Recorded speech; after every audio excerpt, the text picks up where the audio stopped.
One common concern of moving overseas or even traveling overseas to plant flags, experience more freedom, and find new opportunities is the idea that so many places outside of our own home country are unsafe. Well, today I'm going to share with you the only 3 cities in all of my travels over more than a dozen years and over 100 countries where I have felt unsafe.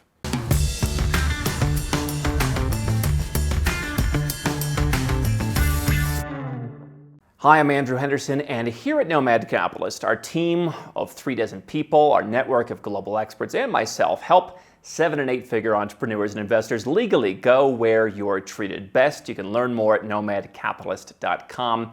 And today, I'm going to talk about places that I've been that are unsafe. Been to over 100 countries. I tend to favor places that are under the radar, off the beaten path, places people don't generally want to go. Why? I'm often looking for the next big thing. You see, places like Singapore, places like South Korea or Taiwan, even in some cases, places like Georgia. You're not too late. There's still plenty of opportunities there, but I'm looking for a place where you can go and get on the bandwagon before everyone else does. And that means I'm going to some pretty crazy places sometimes. That often means that I, or now so my team, are traveling to places where we're looking for new bank account options or residences or citizenships or low tax programs, investment opportunities. A lot of times we turn up empty-handed, but we have to go there and see what the situation is on the ground, precisely because so many of the up-and-coming countries are opaque. You can't just read about them on Zillow. You can't find out all the information on Google. That's why they are up and coming. But people think, well, hey, that makes it pretty unsafe. There are only 3 places that I have felt unsafe, and I will tell you, they're all in one part of the world. I've walked around Phnom Penh, Cambodia, not even in the most touristy parts, at 1 in the morning with a laptop bag. Never felt unsafe, never had a problem. I've walked around Bogota, Colombia, all hours of day and night. Not in the worst neighborhoods, the same way you wouldn't walk around in the worst neighborhoods of London or Sydney or Chicago. But by and large, the one place that I've always felt is one where you have to be careful is mainland Central America. And the further north you go, generally the less safe it is assumed to be. So Panama, I've been all around Panama City, no problem. Guatemala, Honduras, El Salvador, these are the countries that have a reputation. And I'll tell you, the place where I felt most unsafe, longtime viewers may know, is Managua, Nicaragua. Now, I still think there's potential in Nicaragua. I don't think it is the world's #1 place to go and plant your flags. But I do think that there is some beautiful beachfront property. I think there's still a lot of opportunities. If you're looking for a tax-friendly place to live and you want a slower pace of life, it's a place worth considering, especially if you want to be close to the US or Canada. But the capital city of Managua is probably not the place to be.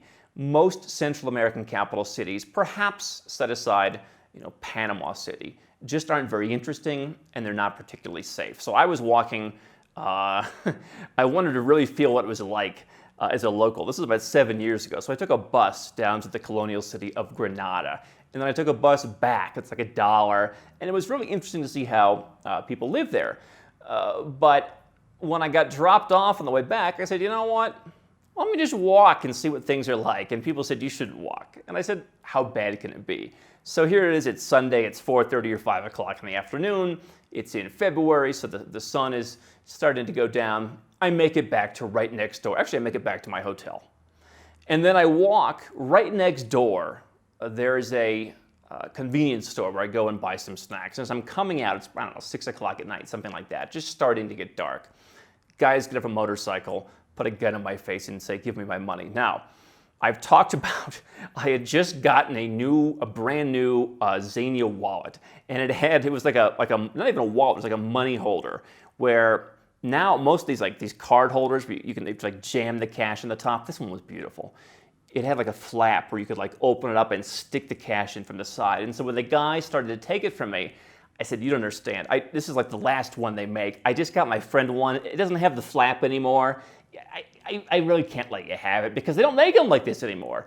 And I was lucky enough. You never know how you're gonna react in that kind of situation until it's actually there. Not a smart way to react, I suppose. But the guy eventually just took my phone, and fortunately, I was carrying some kind of cheapo phone, perhaps for that very reason, with me, and off he went with the phone. So that was an area where I actually did encounter danger, and I think if you're going to be in parts of Latin America, especially Central America, you want to stay outside of these city center areas. In Managua, in many of these Central American cities, it is not like a Bogota, for example, where you've got so many distinct different neighborhoods and you've got the wealthy neighborhood. I was in perhaps a wealthier neighborhood, but it wasn't as distinctly wealthy, at least it didn't feel like it, as the one here in Bogota. And so Managua, not a place where I would go. Now, I can't say I felt unsafe during the day, walking around, going to the shopping malls, walking around neighborhoods. I still would go out for dinner with, I met a friend when I was there at the hotel, and we started going out to different restaurants within this wealthy neighborhood. But on the major streets, it certainly started to feel unsafe. Now, 2 other cities, perhaps in response to, I don't generally listen to the news, but perhaps in response to seeing actual statistics, since I am someone who's driven by statistics. El Salvador, one of the most violent countries in the world. I was in San Salvador for about a week several years ago. And honestly, it was a place where I had a lot of the people I wanted to meet, like lawyers, come to my hotel. I stayed at one of the nicer hotels. There was a bridge across the street to a mall. And I gotta be honest, I indulged in perhaps the one nasty, guilty pleasure that I miss having left the United States more than I ever have since I left. I would cross the bridge every day, and I didn't really want to go out into the city too much, so I would go and have lunch at Taco Bell. And that was my disgusting little guilty pleasure. Now, I did go out and I did see the entire city. I walked it, I talked to some people, I saw what it was about. I really did get a little bit of a vibe that you had to be careful.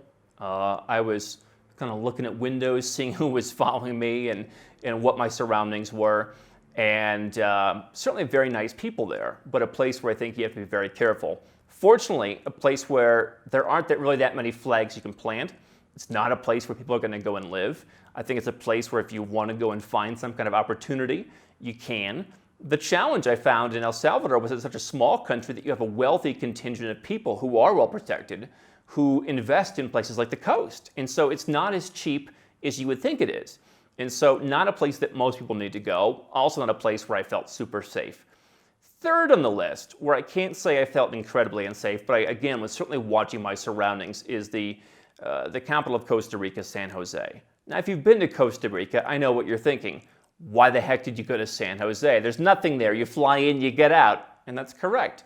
Unless you're going and trying to meet lawyers, unless you're going and trying to figure out what the opportunities are, you're not going to find most of that on a deserted beach. So Costa Rica, tax-friendly, eco-friendly, lots of beautiful places to go and live. So many great things in Costa Rica, except the capital city. And I have to be honest, there were some areas where, like in the middle of the day, I was walking around in what was basically the city center that just felt deserted. And I can't say that I felt imminent threats, but I certainly didn't feel like it was an extremely safe place to be. Just looking at the condition of things, looking at some of the very unfortunately sad animals, and just looking at the small number of people, and just the way people were operating, it just seemed like there were definitely some places that were unsafe. And again, I was staying at a very nice kind of villa in the city center with all the gates and all that. Very nice place to stay, but not exactly a place that I felt safe. So those are really the only 3 places in the world. And I think that, quite frankly, none of them are places where you need to go. 2 of the 3 countries you could spend time in, just not in those capital cities.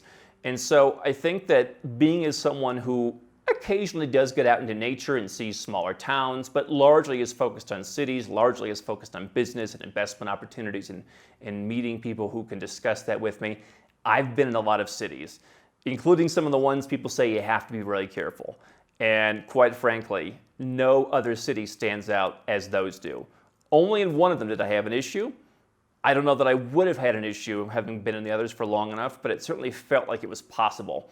And I can say, from my experience, I think that you are perhaps, in most cases, a lot more likely to get in trouble in a New York, in a Chicago, in a Los Angeles, in a London, in a Paris. Oh my goodness, Paris. I mean, some of the places I walked at night, maybe that would be the next closest place where I felt unsafe, if it weren't for the fact that we just think, oh, it's Paris, right? How bad can it be? But outside of these Central American cities, I think you're probably a lot safer in Belgrade or Kuala Lumpur or Sao Paulo than you are in Paris. How can Nomad Capitalist help you? 4 ways. Number 1, subscribe to our channel and click the notification bell to make sure you get our new video every day. Number 2, get a copy of Nomad Capitalist, the book. You'll learn a lot of my personal experiences over a dozen years of studying this stuff, as well as exactly some of the strategies that you can use to build your Nomad Capitalist plan. Number 3, if you're not sure where to start, but you want to come and learn from my team and I, you want to come and mingle with like-minded people, learn more about our live conference, Nomad Capitalist Live. It's coming up soon. And number 4, if you want some help right now because you've got a burning issue, you need something solved, you want to lower your taxes, get a second passport, or build the Nomad Capitalist lifestyle of your dreams, go to nomadcapitalist.com and click on Become a Client.